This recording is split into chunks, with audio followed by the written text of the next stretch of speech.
On the way back from Lewis's funeral, my mom told me to start packing. She waited until the day before we left to tell Edie. I'm not sure if she wanted to make it easier or harder.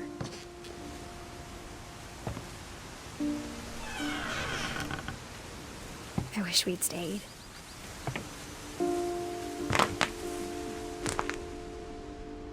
But I understand why we left.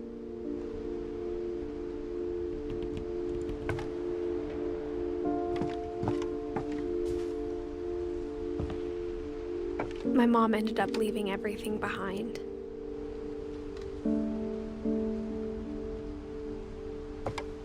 What happened that night had been coming for a long time. Maybe it should have come sooner.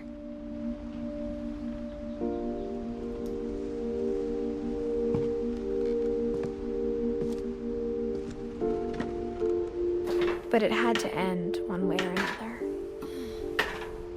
All that's left now is to tell you about that last night.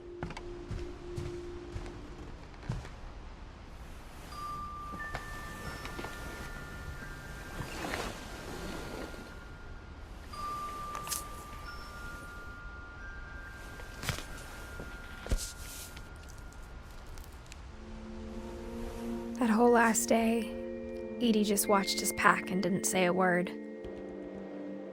Until supper, when she raised her glass and said, "To our final night together, and all our final nights apart." Grandma, you know what I said about alcohol. Some of your medications are very Edith, specific. I left a present for you in the hallway. Why don't you go open it? The grown-ups have to argue now. I'm sorry, you're right. We're all leaving tomorrow. Let's just enjoy our last... I'm not leaving. Edith, you're excused.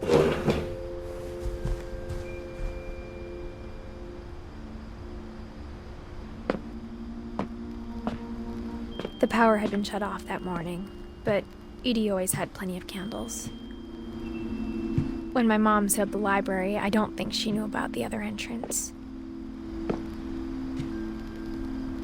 Or that Edie had a key to it.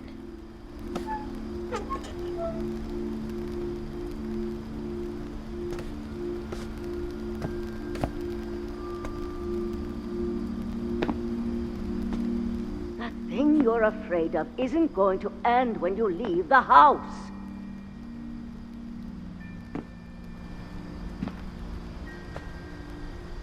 Edith has a right to know these stories.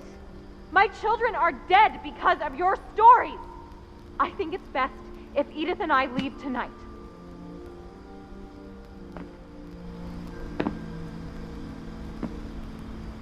We'll have the nursing home send a van for you in the morning, okay?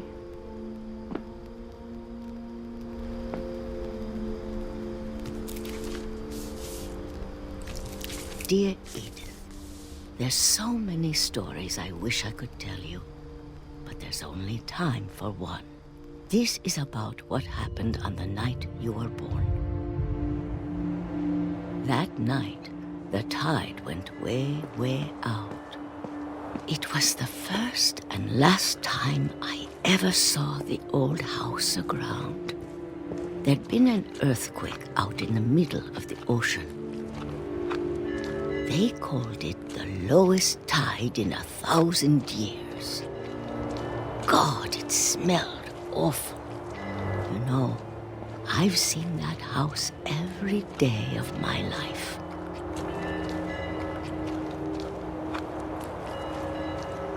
But I never thought I'd go back to it.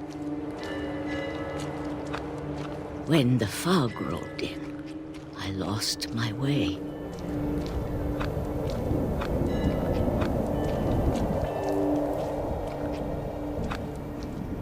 I got turned around.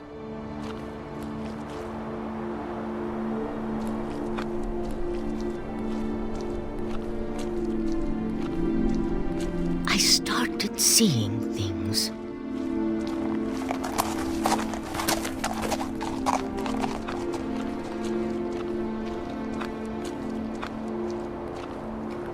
Things I'd forgotten had ever existed.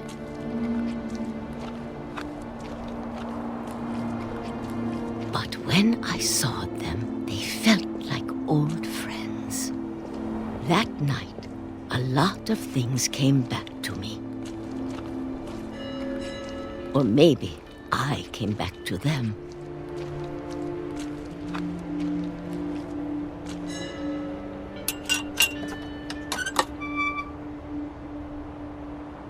Things I can't explain, but that I need you to try and... Edith, what are you doing in here?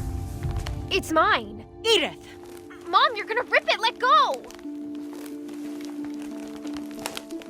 I kicked and screamed, but Mom dragged me to the car. I never saw Great-Grandma Edie again.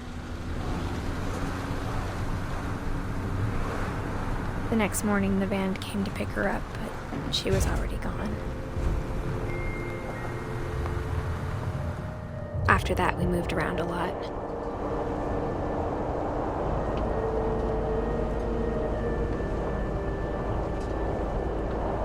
We both tried to make the best of it.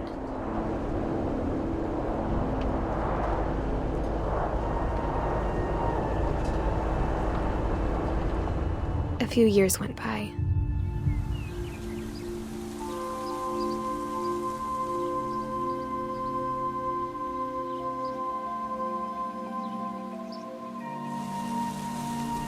My mom didn't like to talk about it,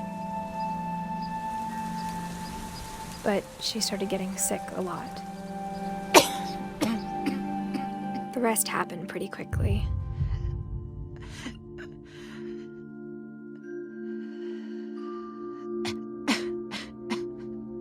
She got better for a while, and then she didn't.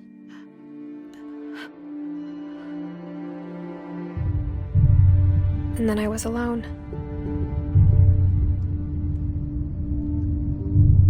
The last Finch left alive.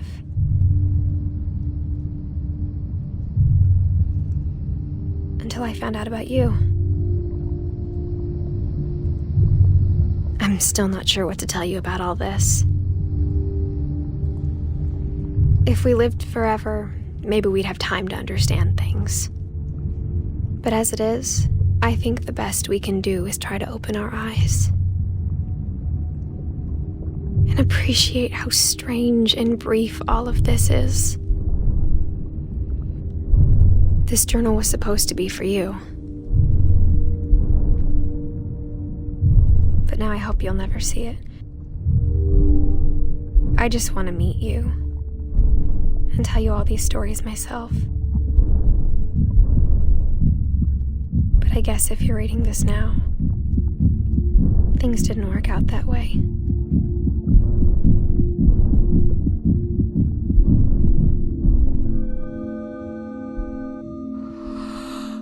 This is where your story begins. I'm sorry I won't be there to see it. It's a lot to ask, but I don't want you to be sad that I'm gone. I want you to be amazed that any of us ever had a chance to be here at all. Good luck.